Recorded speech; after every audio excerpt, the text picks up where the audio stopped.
Welcome to Donmar TV News Channel. The President must have been misinformed. Mukhang mali ang impormasyon na tanggap niya.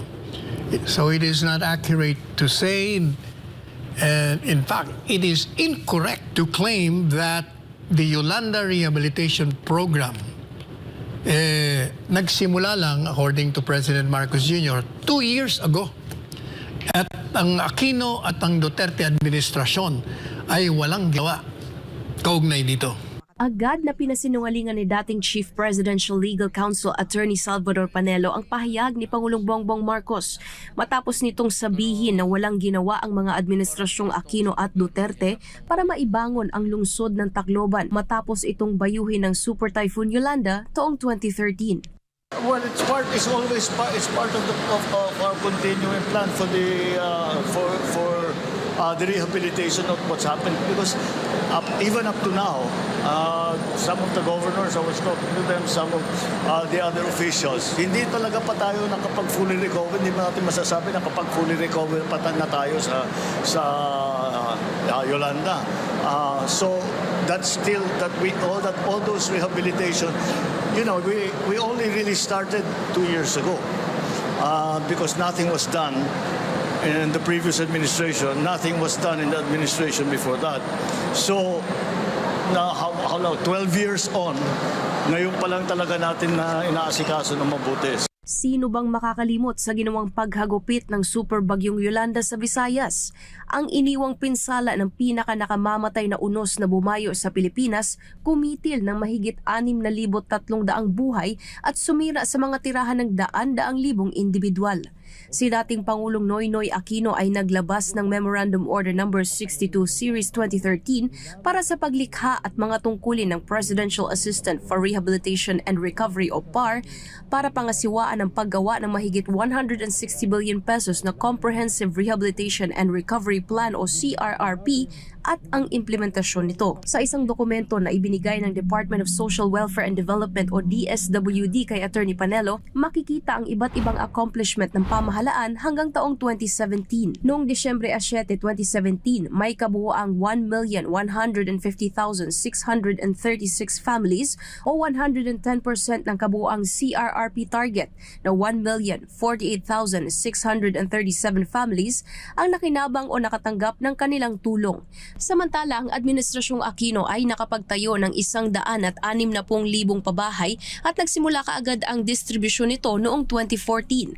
Para naman sa Administrasyong Duterte, Meron ho silang target na yung mga naiwan na mga hindi pa nagagawang housing units, tatapusin nila. At yun ay, in 2022, natapos nila. 85% ang natapos nila. Nung matapos ang termino ni Presidente Duterte, 85% of the targeted figure of 205,000 housing units have been distributed. 85% to. So may natirang 15%. sa kabila nito, naniniwala si Attorney Panelo na gaya ng dati ay nakatanggap lamang ng maling impormasyon si Pangulong Marcos Jr. dahilan kung bakit nakapagbitiw ito ng maling pahayag. And itong 15% remaining, ito yung marahil tinutukoy ni Presidente Marcos Jr. na nagsimula. Nagsimula ho sila in regard to the 15% na natira. And ito pong 15%, sinimulan niya. Madalit sabi, it is to the credit of this Marcos administration that it continued the remaining 15%. But it is not accurate to say that the Aquino and the administration of Duterte walang nagawa kasi nga 85% nga ang naubos ang natira lang 15%. Kaya credit must be given to where it is due and to whom. Edi syempre, Aquino administration, Duterte administration, and BBM administration. Lahat ho sila. Kaya lang, ang naging problema sa tingin ko, as usual, the President is always misinformed of the facts and the figures. Sa huli, may payo si Attorney Panelo kay Pangulong Marcos. Anya, ipatawag na lang niya ang kanyang mga kawani at pagsabihan ang mga nagbibigay ng maling impormasyon sa kanya para maiwasan niyang mapahiya sa publiko. Ulitin natin na ipinakita ng demonyo, lahat na name it, lahat ng kasamaan, addictus, bangag sa gobyerno ni Marcos Jr. at ni Lisa Tanas na talagang tinalo pa yung martial law nung panahon ng tatay niya.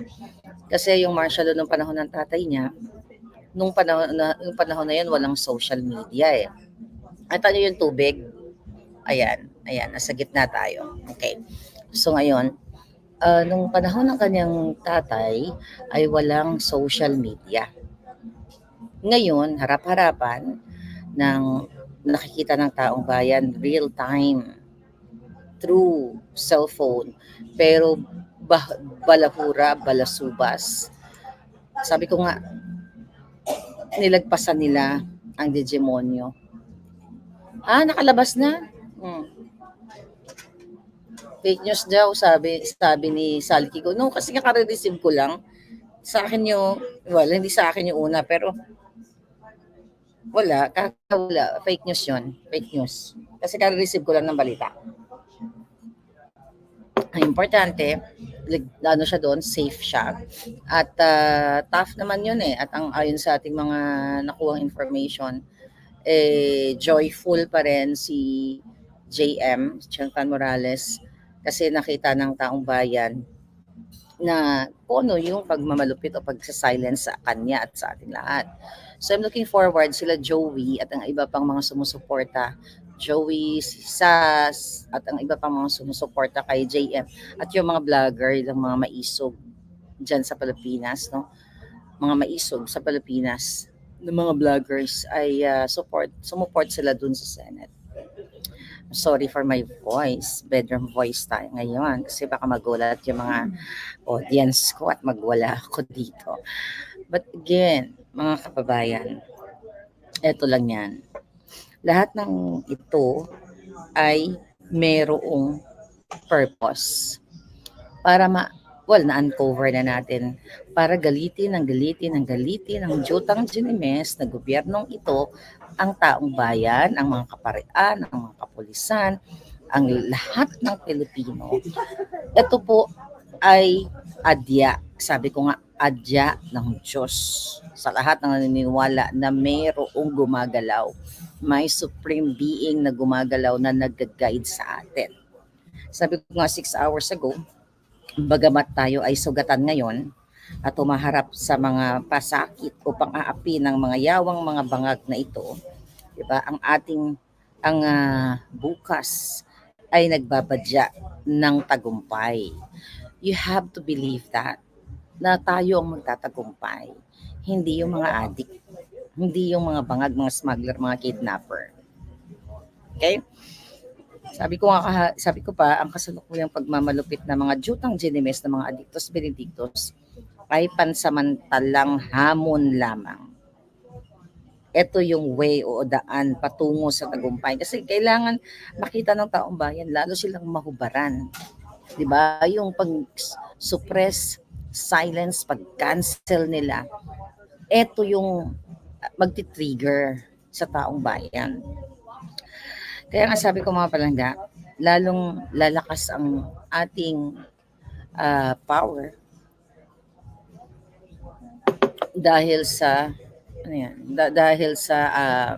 tawag dito sa kanilang ginagawa. Sabi ni Raymond Ramos, I heard na pag magre-recess, there's no need for them to be detained. Raymond, okay, we'll confirm that. Kasi nasa gitna ako ng karagatan ngayon, nagliliwaliw.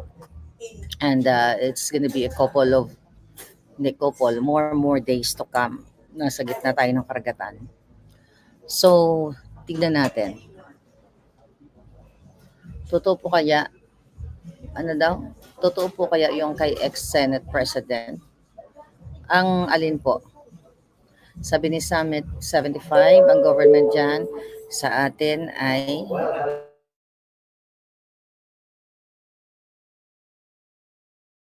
mute muna natin kasi may announce.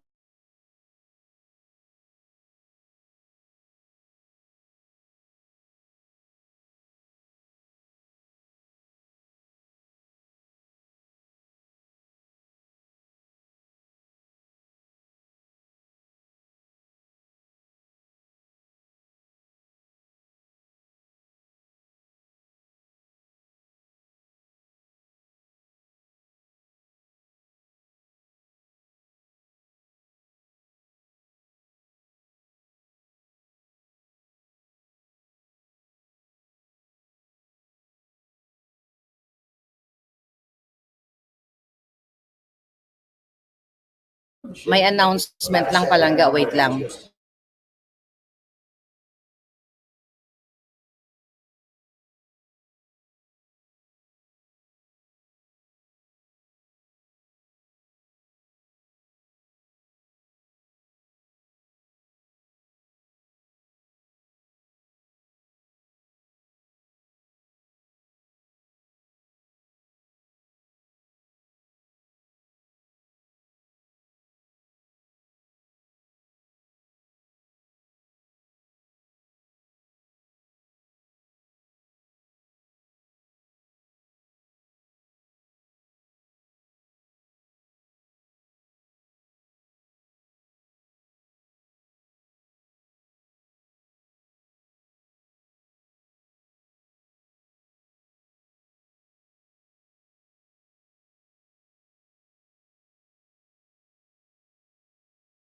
Alright. So may announcement lang.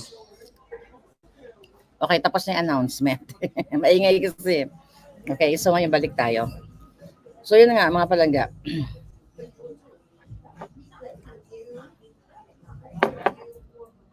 Ano daw?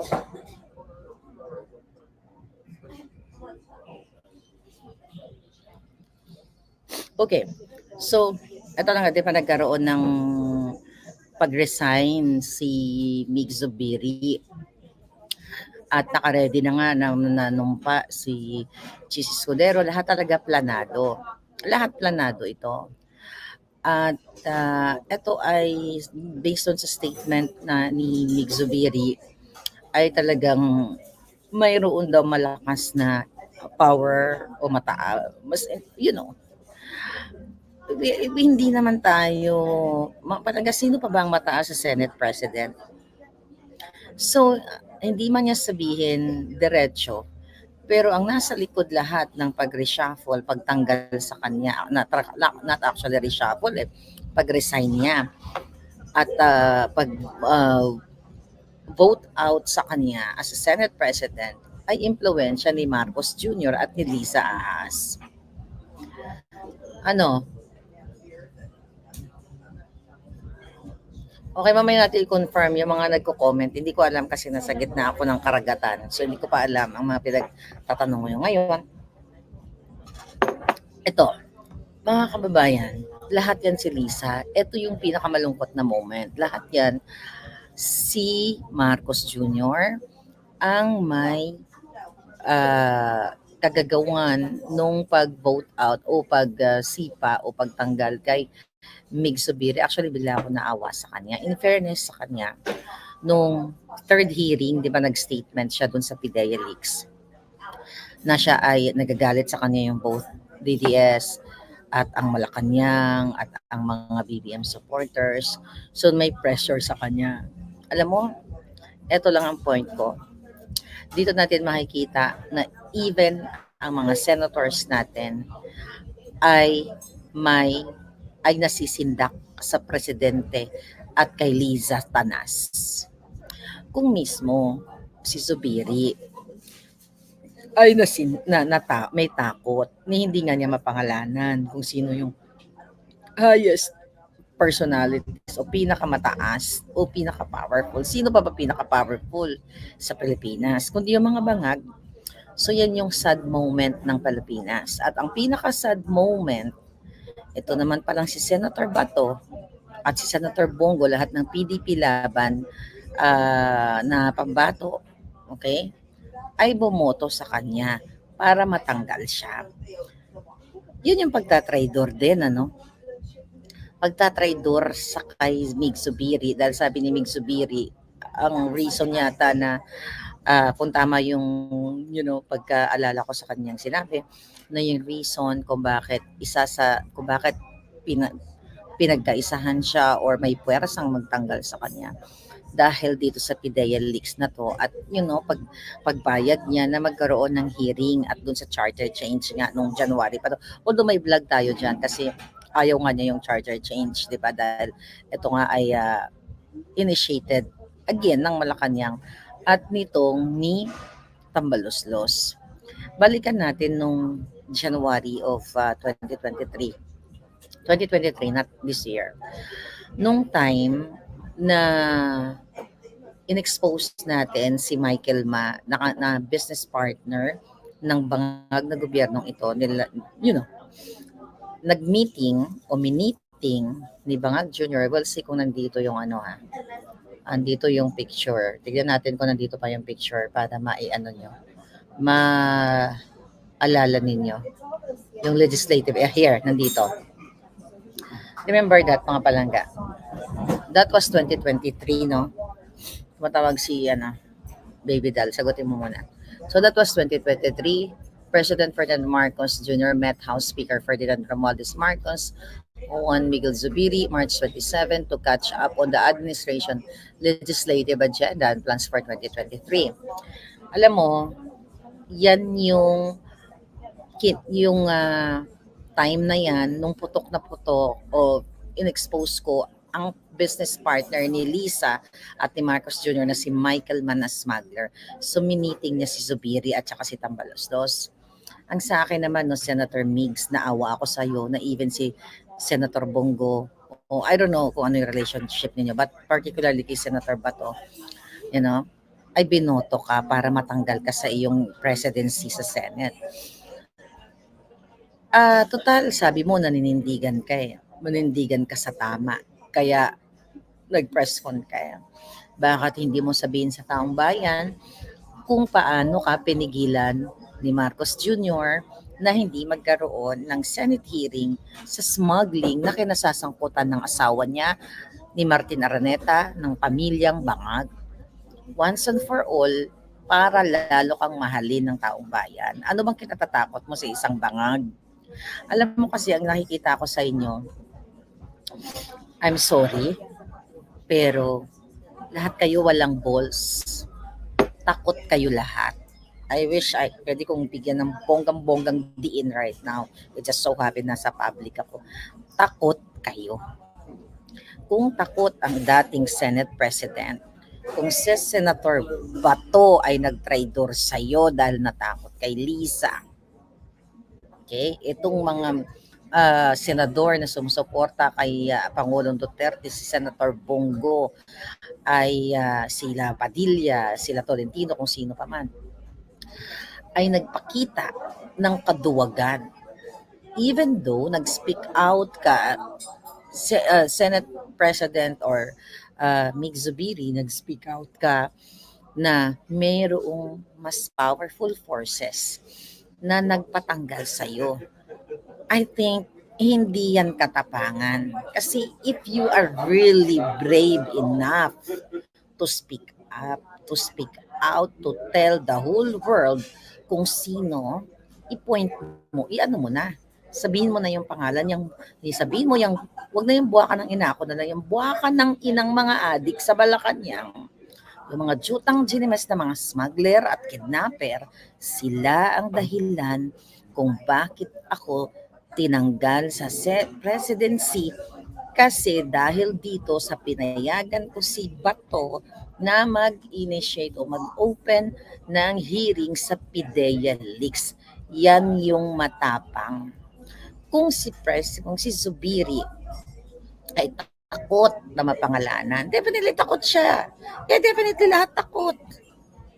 Kasi kung ang tunay na matapang, alam mo kung sinong nagtitext sa'yo, alam mo kung sinong forces, sinong mga kapangyarihan, sino pa ba makapangyarihan sa Senate President? Di ba mga bangag?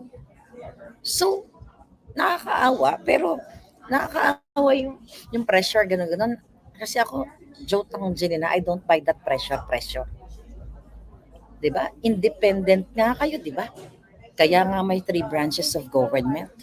Bakit kayo nagpapasindak sa tangang ina talaga eh? Gigigil na naman ako, magang-maga. Wala naman ibang lapang doon. Okay? Anyway, mga palanda. So ngayon, ito, mga kababayan. What a nice weather, ha? What a nice weather. Pero teka muna. Sino-sino yung mga nag-vote out sa kanya? Okay, tignan natin. Although yung committee pala ni Bato na sa Pulboronic, siya pa rin ang hahandle. Pero tignan natin. Okay. Ayun.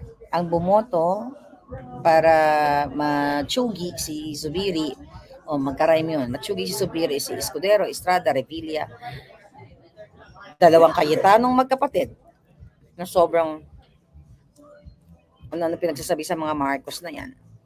Si Po, si Lagarda, Cynthia Villar, si Amy Marcos, Tolentino, Tulfo, Lapid, and Go. Ang kasama nga si Bato dyan. Kung may nakalimutan ako, idagdag nyo lang. So, walang kwenta yung ating walang kwenta na ang gobyerno natin. Kaya dapat i-abolish na silang lahat. Imagine mo si President ginigipit, ginagamitan ng pagigipit ng Malacanang. Hindi niya maipagtanggol yung sarili niya. Hindi niya mapangalanan na isang Adictus Benedictus Bangag ang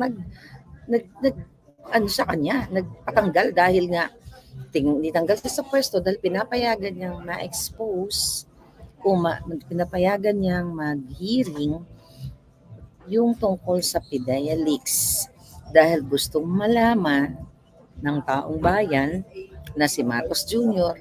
noong March 11 ay talagang dapat i-re-raid na. So, saan kayo pupulutin mga kababayan? Okay? Saan pupulutin ng Pilipino? Baka scripted lang yung I mean, binabagag at katang-isip lang kayo ni BBM.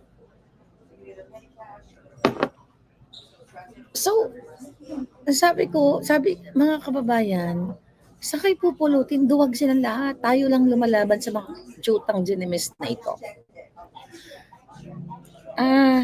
Sabi nga ni Zubiri, okay, sabi dito na parang double dead daw siya, dumbfounded daw siya, devastated siya nung nalaman niya na si Bato ay binote out siya. I don't know, pero politics is really super duper dirty.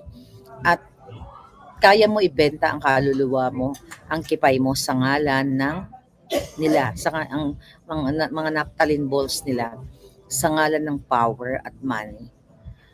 So this government is not for the truth, it's not for the Filipino, it's for power and money. Kung sila ay nakikita mo harap-harapan, wala silang pakialam. Imagine nyo, nagpapakahirap kayo mga taxpayers, nakababayad. Ang Malacanang, nagpa-party lang sila. Kung gusto nilang sumingot ng pulburon every night, sumisingot sila. Kung gusto nilang mag-trip, tatanggalin ka sa presidency, sa Senate o sa mga committee chairmanship mo sa Senate o kung sa congressman, tatanggalin ka nila. So, they're not there for the Filipino people. Nandyan sila para pag mag-trip at maging makapangyarihan para gamitin ang kapangyarihan niyan para ubusin ang inyong dugo.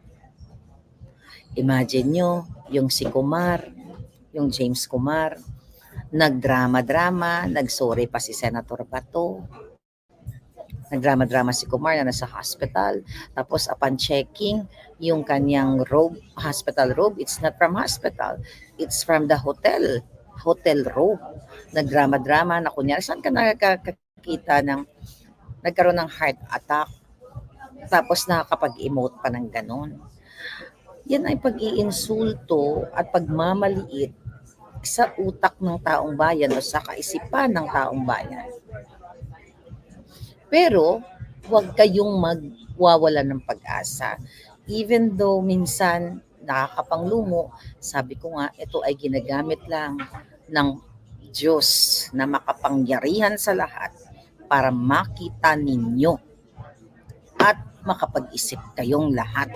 Humarap kayo sa salamin, kausapin yung mga sarili ninyo, kausapin nyo yung Diyos, kung may pinaniwalaan kayong Diyos, kung tama pa ba ang landas na tinatahak ninyo sa Pilipinas.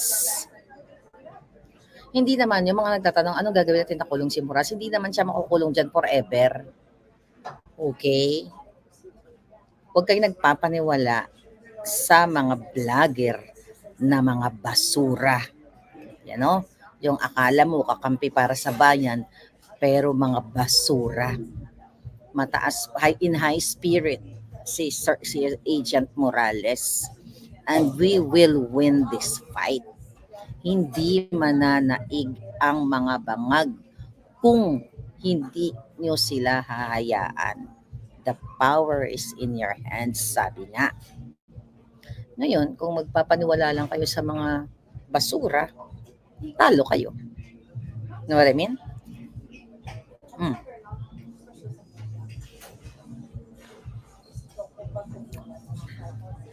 Si Jonggoy, si Jingay, nakita niyo naman bully talaga. So, ayan, bully. Sabi ko nga, ang intention niya dyan para i-cite in contempt talaga si Morales. Pinag-usapan na nila yun. Nila ahas. Nakita ninyo nung pag-change ng presidency. Kakain na ba sila? Papuntahin mo na dito. Junakis. Alam mo, doon makikita ang issue PDS. Puro PDS. Inasagot na ngayon at saka ayaw nilang, well, I believe, minanipula ng PIDEA yung PDS na yon, yung personal data sheet na yon. Sabi ko nga, at yun ay irrelevant. Again, irrelevant. The purpose of that PDS, kasi wala na silang makita na pwedeng i-cite in contempt si Morales. Kaya gumawa si Jinggoy o Jingay ng fabricated o mga yung Xerox copy na sinasabi niya. Ayaw nilang ilabas yung original kasi yung mga PDS personal data sheet na yan since 2000, kailan yun? 2003 pa ba yun? Kung tama yung memory ko.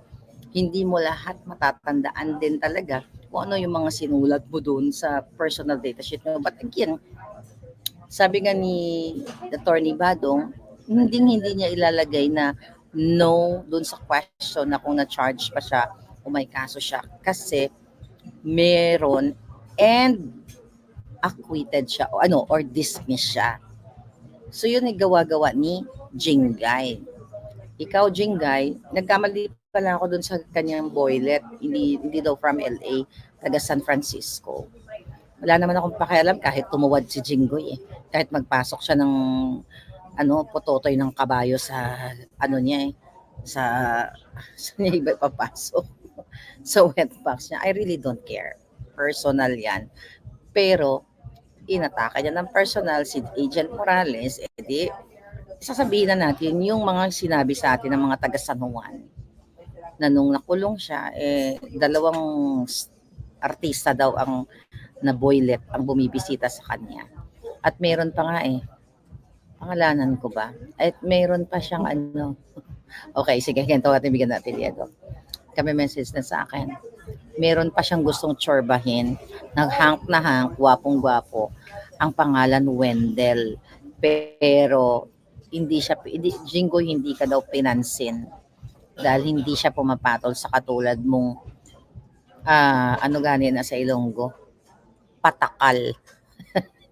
Ano ba yun yung majobang? Patakal. Basta, hindi ko maisip yung Ilonggo word, pero anyway. Yun, si Jinggoy. Doon naman sila papuntahin. Doon. Yung Japo mo, doon. Doon na lang sila. Oy, huwag magsalita. Doon kayo. Dali mo yung Junakis mo doon. Doon kayo, lumayo kayo ng landas. Oo nga, kasi nagdadadakdak ako. Dali mo yung Junakis mo doon.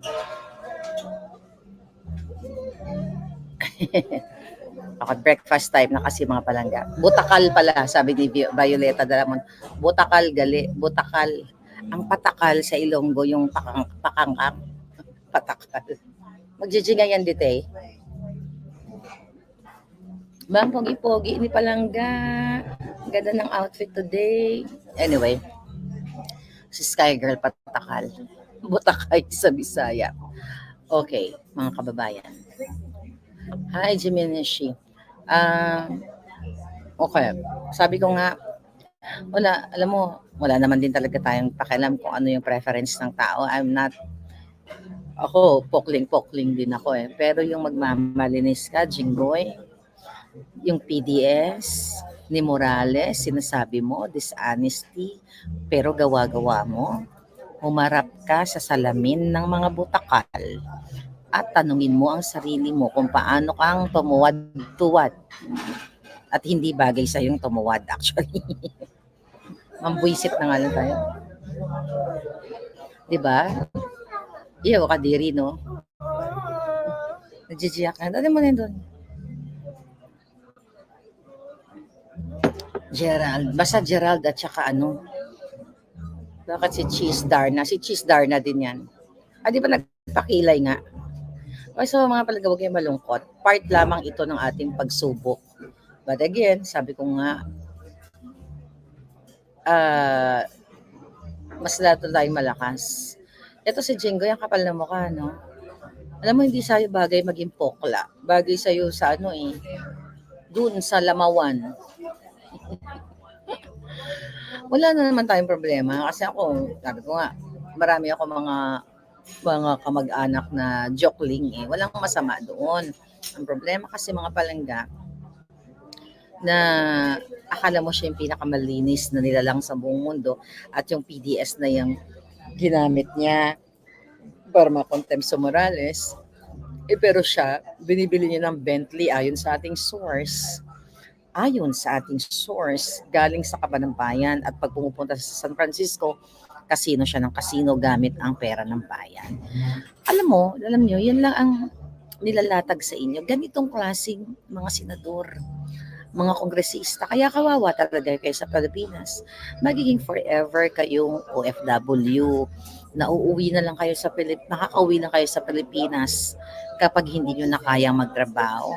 See the years na nasayang dahil ang pera ninyo, ang taxpayers' money ay binibili lamang ng Bentley, ng mga Hermes doon sa Paris. Ngayon, tignan mo ang bagong Senate President. Diba, si Kilay, ilan kaya ang mga Hermes na naman nabibilhin gamit ang pera ng Kapanambayan? Magtataka kayo habang nagsi-Senate hearing, ready si Bato-Bato, si Puso Bato-Bato na nandoon nakasumpa. So, ito ay well orchestrated pa na ano talagang planado ito. Kaya kaluoy kayo. Kawawa talaga kayo.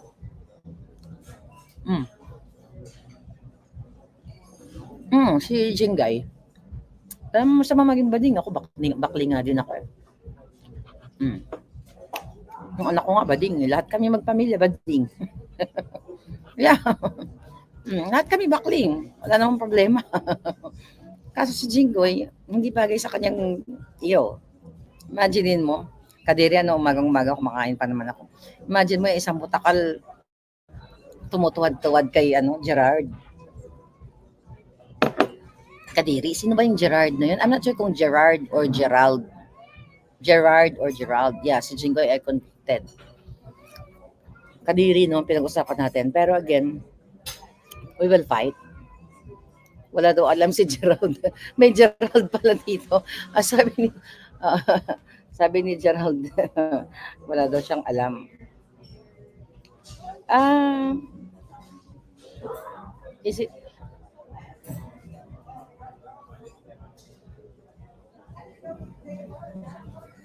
Gerald Napoles? Okay lang yan palangga na ganyan yung maramdaman natin lahat na nagalit. Pero again, papunta na tayo doon. Abangan nyo yung mga susunod na expose at mga darin. Doon sa mga nangungulit-ngulit at yung mga ang tawag doon, yung mga nagme-message sa akin. You just wait and see. Okay? Wait and see.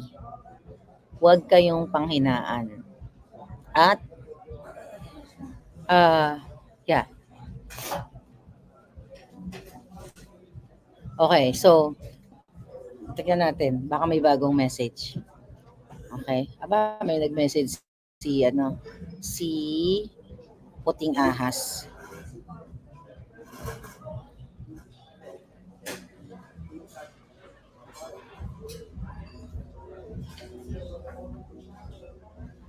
Okay, ganito. Breaking news. Subukan nating makapanayam ang anak ni Agent Morales. Mahingi tayo ng update sa kanya. Pero later na lang siguro pag nasa, ngayon kasi breakfast naman eh. Kahit nandito po ako, naglalayag ako ng bonggang-bongga, bibigyan ko kayo ng update kung ano ang nangyayari. At ganun pa man, huwag kayong nagpapaniwala sa mga botakal o yung mga vloggers na basura na akala mo kakampi ng bayan o kakampi natin. You are smart enough, mga palangga. You can assess kung ano yung intention nila to destroy or sirain si Agent Morales. Dumating na tayo sa point na to. Malapit na. Tapos ngayon pa kayo magpapaniwala sa mga yan. Inggit lang yung mga yan. Ganun na lang. Isang word lang. Jinggit. Okay? Kasi walang nagtitiwala. Guys, you stay here. Okay. Doon kayo. Yan. Diyan kayo. Huwag kayong makalit. Makikita kayo sa stage. Doon. Sheng, lagyan mo nga ito ng konting kape. Ay, mainit doon, no? Kalahati lang, huwag punuin, ha? Huwag mo nalagyan ng sugar. Ang dami nyo, Grabe yung lapang nyo, parang bibitayin na kayo bukas, Kunin mo nga yan, papakita ko na. Kunin mo. Sige na, kunin mo muna. Kunin mo. Sige, solo mo, Kunin mo lang. Papakita ko lang. Ganito yung kainan. No, hindi yan, yun kasi, Yun. Sige na, please. Nag-resist pa to, Marga M. May vlogger na bitter, hindi makamove on. You know what? Sabi ko nga palangga, matalino kayo. Kaya ko sinasabi to, yung mga kasama ko, ito yung pagkain. Parang bukas bibitayin. Parang huling kain na lang. Nakita nyo ito yung mga pagkain dito. Nakakaloka. Ano yan? Munta ka doon. Medyo nakis mo doon. Doon na lang kayo. Pakainin mo ng itlog. Ang social naman ng Janakis, makakain na nilagang itlog dito pa. Sabi ko sa Japo ko, nakain lang ng itlog dito pa sa Pacific Ocean. Pwede naman kumain ng itlog sa bahay. $1 lang. Anyway. Sabi ni Zubiri, kaya siya, pinayagan niya mag-dating ng Pinayax. Yes nga, pag natin talaga. Ano ba mga chikas? Kasi hindi ako makasigaw ng bonggang-bongga. Lang tayo, mang-opera tayo. Si Bato umiyak. Hindi ko alam kung anong strategy ni Bato. Pero overall, lahat doon ng mga senador, lahat sila, including Zubiri, duwag. Duwag silang lahat. Lahat kayo duwag. Putang ina. Takot kayo kay Marcos. Lahat po doon duwag. Yun ang malinaw na natin. Napatunayan natin na sila ay mga duwag, walang mga bayag lahat. Kaya Bentley sa Amerika yata yung binigyan na nasa San Francisco kung tama. Oo, yung binigyan ng Bentley ni Jinggoy, according to my source from San Juan, na kapitbahay niya, charing, ay binigyan niya ng Bentley yung taga dito sa San Francisco. Di ba? Okay lang sana kumpera niya. I-compare ninyo. Imagine nyo, kayo hindi makabili ng bigas o ng mga grocery, pero yung mga jowa naka-Bentley. At recently, nagdrama-drama na naman tong Bangag Junior na may available na raw na 29 pesos per kilong bigas. Walang 29 pesos from NFA. Dito. Ha? Ba't sabi ko sa'yo, kalahati lang, matiga din ang ulo mo Napalo-palo ka sa akon Sabi ko, parang gusto ko lunurin ng kape, nakakaloka. I mean, just so sad, darling. Napakalungkot. Si Amy Marcos, tunay na Marcos, Lacson daw tatay niyan, si Arsenio Lacson. Oo nga. Pa-DNA natin siya para malaman natin. Alam mo, 'di ba? Yung kapatid niya magpa-pulburon test, siya magpa-DNA. 'Di ba? Oh, ang daming issue pero more on wag na tayo pumunta diyan palangga, irrelevant 'yan ngayon. Whether Lacson siya or whatever, ang usapan dito kung paano natin makartag si Bangag. Okay? Lahat bumoto, nakakapanlumo kay yung bumoto kay kay Zubiria. Well, the whole act, lahat ng actualization nila, lahat ng acting nila doon, nakakapanglumo talaga. Kasi takot sila sa isang bangag, tayo lang ang hindi takot. Hindi ko napanood, anong iniyak-iyak ni Bato, sabi ni Palangga.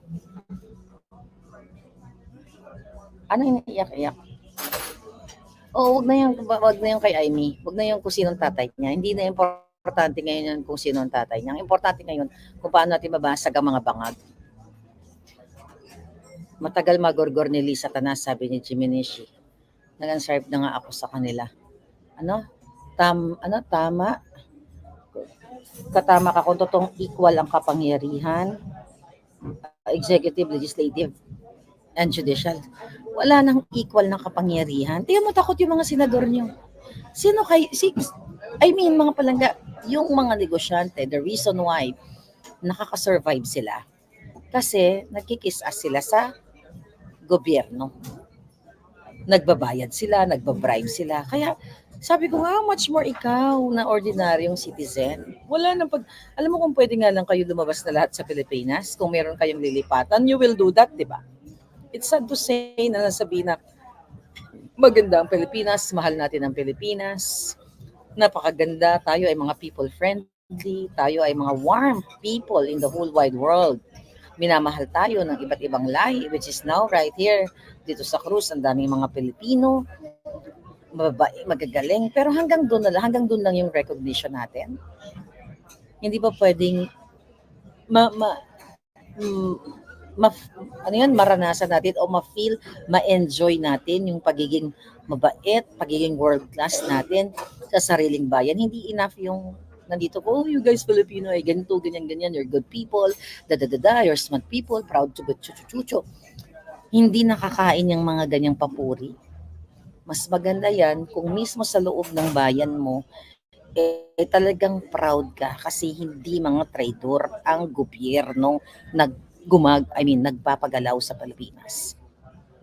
May sasalang kayo sa gira, di ba?